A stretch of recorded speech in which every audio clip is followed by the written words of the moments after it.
we're going to cut back on health care for the aged and for the poor. But we're not going to do anything about overall health care costs. What does that mean?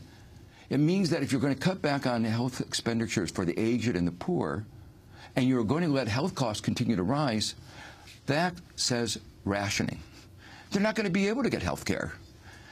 Already, we spend more money with poor health outcomes than those in other countries in the advanced industrial world. And it's going to get worse as the poor and the elderly can't get access to health care.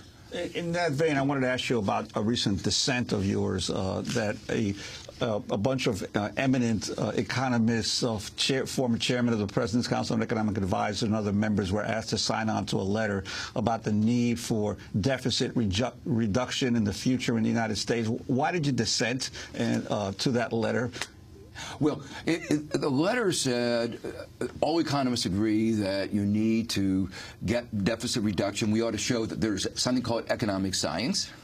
And then they came out in support of working off the Bowles-Simpson proposal, which is the bipartisan deficit reduction.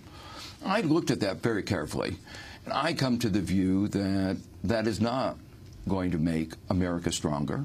It's not going to make our economy stronger. I said before that there are two ways. You called it a potential suicide pact? That's right. Well, I mentioned before that there are two ways of cutting the deficit. One is raising revenue. The other is cutting expenditures. Well, what's the best way of getting tax revenue up? It's to put America back to work. If America were growing, if we were back to our full potential, our output would be higher and tax revenue would be substantially higher. So the best way to reduce the deficit, as I said, is to put America back to work.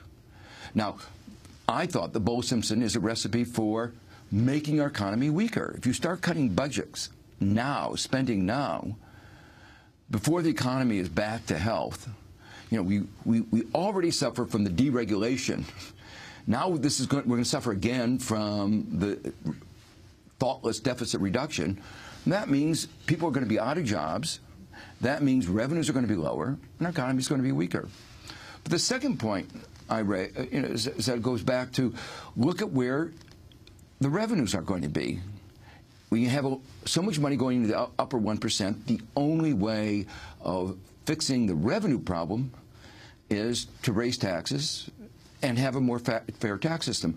What they proposed was eliminating some of the deductions, say, for housing, mortgages. Well, if you do that now, house prices, which have continued to decline, will decline even more.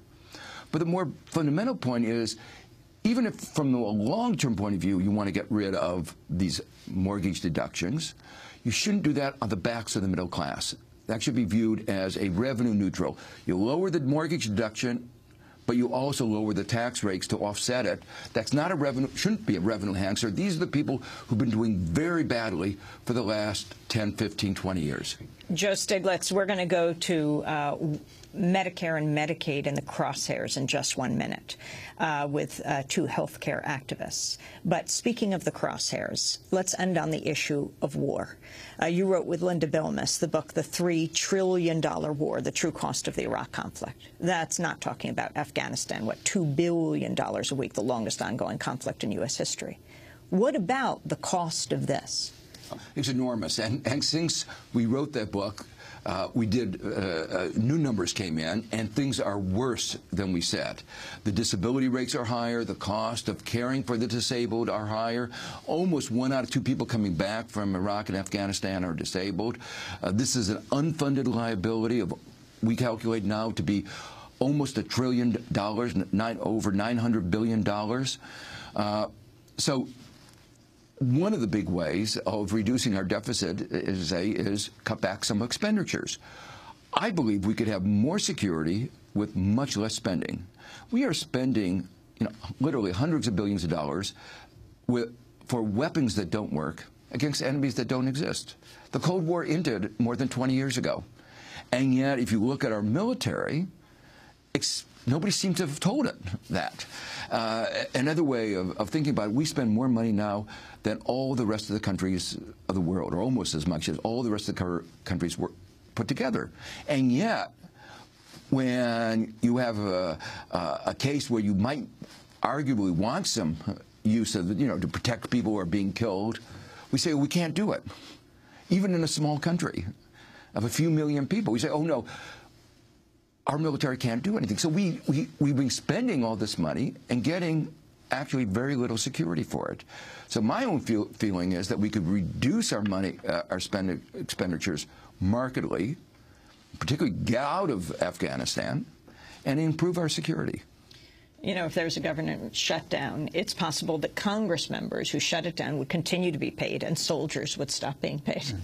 I want to thank you very much for being with us, Joe Stiglitz, Nobel Prize-winning economist, professor at Columbia University. His latest book, Freefall, America, Free Markets, and the Sinking of the World Economy. When we come back, we'll look at Medicare and Medicaid. What's being proposed in Congress right now? Yes, health care and the crosshairs. Stay with us. Good.